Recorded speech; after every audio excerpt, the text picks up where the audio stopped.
Welcome to Indigo Park. Why is it always like this? That's just a bug. I can be tweened out, fixed. I want to talk. I just want to talk.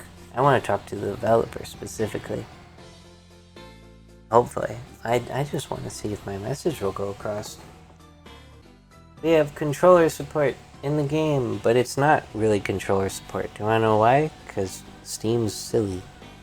So currently in the game, when you have a controller connected to Indigo Park, it goes through Steam Overlay, and it automatically converts it to keyboard and mouse controls, which moves everything to a keyboard and mouse, which is why so many issues are coming up with people, why the right stick isn't working for like camera movements very well. And that's kind of sad. I mean, you don't have custom support. It doesn't have controller support, it says, but you do. You have coded in controller support in-game for people, but they can't use controllers because they're stuck using the template for keyboard and mouse, but they should be using the gamepad template. But no one knows to switch to it. Now, another thing that's an issue with gamepad template, I'm pressing very, very slightly up and very, very slightly down, and it causes a ton of movement that I don't want. And people with controllers that are like sticky, or the sticks are a bit weighed down, they'll have a really, really hard time going through the menus because they'll be going up and down like crazy. You have it set so that when a button is pressed like down or up, it'll flick through them super duper fast. And if you have somebody with a controller that might be like drifting, that's going to happen a lot and they won't be able to use it. So a good idea is to introduce a dead zone for the left stick.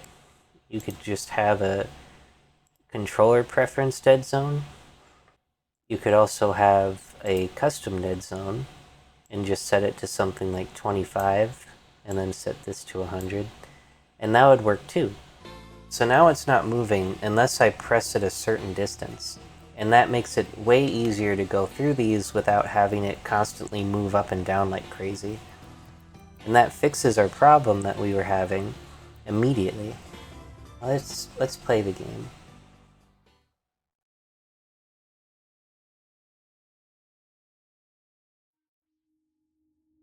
I'm just here just because. I just wanted to get through the train ride. I like the train ride.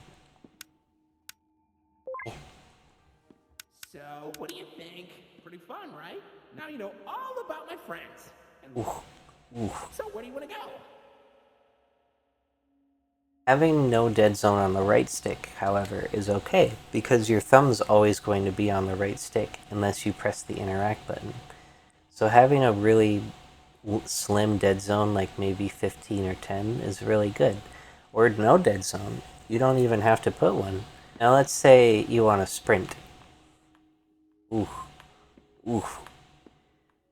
You have to hold the button down real hard, and that puts a lot of strain on the thumb trying to move in a direction while sprinting. That's really difficult.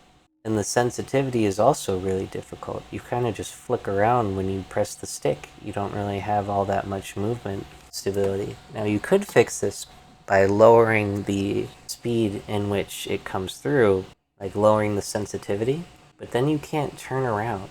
You can't really change the direction you're looking very fast if you have it slower. We can go over here to left stick. To fix the sprinting issues, we can go over to left stick and then switch it to toggle. Now all of a sudden, when I press the stick in, I'm sprinting. You can tell by the FLV moving in and out. Now all of a sudden I'm sprinting. And I don't have to hold it down. I'm not straining my thumb. And you don't have to put any more code. It just works. Now let's say we want to make the right stick feel better for people and feel like a better game overall. We'd go over to here and we'd switch it to wide. Now what this does is it changes the response curve so that it's a lot more manageable near the start, like near the middle of the controller, and you have a lot more leeway to movement. You can move really slowly. You can move much slower than you would normally. And then when you move it all the way to the right, you can move it all the way to see what you're looking at. You can look behind you finally without having to take a long time to do so.